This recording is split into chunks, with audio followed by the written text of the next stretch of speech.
પારણાની અંદર નાનું એવું બાળક હોય અને જે સંસ્કારના સિંચન કરે ને, આપણા ઇતિહાસની સામું તમે દ્રષ્ટિ માંડો. જેતપુરની ચાંપરાજની વાત. એક 6 મહિનાનો દીકરો પોતે પોતાના પારણાની અંદર, પોતાના ઘોડિયાની અંદર એ મિલણ દેવી એને પોઢેલો હોય. ચાંપરાજ બાપ એમનો બહાર આવે, 2-3 એવી વાત અલગ અલગ આવે, પણ એમ કહેવાય કે હોળીનો દિવસ હતો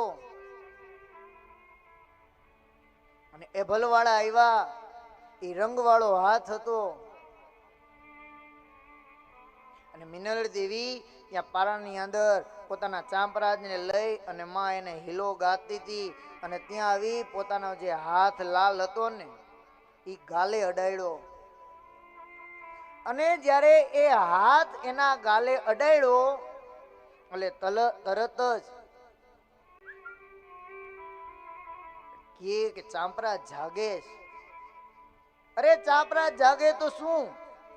અને જ્યાં ચાંપરાજની સામું જોવામાં આવે ને તેથી આ પ્રસંગ ઇતિહાસ એમ કે 6 મહિનાનો ચાંપરાજ ઈ જ્યારે એભલવાળાએ એના પેતરની પત્ની પોતા જેની માં ચાંપરાજની એના ગાલે હાથ અડાડ્યો ને પડખું ફરી ગયો. અને પડખું ફરી ગયો અને તેદી એ ચાંપરાજની માં એમ કે મારા લઈ અને જો મારા દીકરાને આજ મોઢા ફેરવવા પડે, એ જીભ કરડીને માએ એનું બલિદાન આપી દીધું. ઈ 6 મહિનાના ચાંપરાજને શું સંસ્કાર આપ્યા હશે? તમે કલ્પના તો કરો કે 6 મહિનાના બાળકને શું ખબર પડે. જરાક આ વાતની હારે તમે તમારા જીવનને જોડજો કે આપણે કેમ રેવાય. તમે જેવા આચરણ કરશો, તમે જેવું વર્તન કરશો ને એની અસર તમારા બાળકની અંદર ભલે સમજતું નથી પણ એની અંદર થવાની ને થવાની.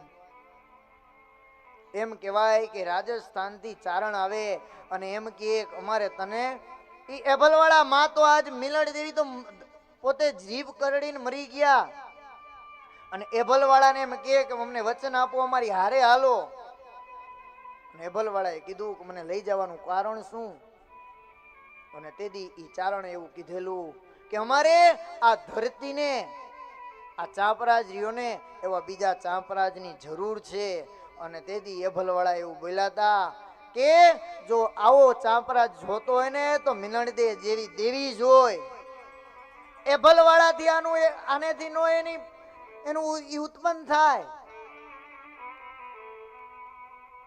અને એમ કહેવાય કે દિલ્હીનો બાદશાહ ઈ ચંપાનું ફૂલ એને આપો ને, અને ચંપાનું ફૂલ એને આપવામાં આવે સૂંઘે અને એમ કહેવાય કે આને શું કહેવાય તો કે ચંપાનું ફૂલ.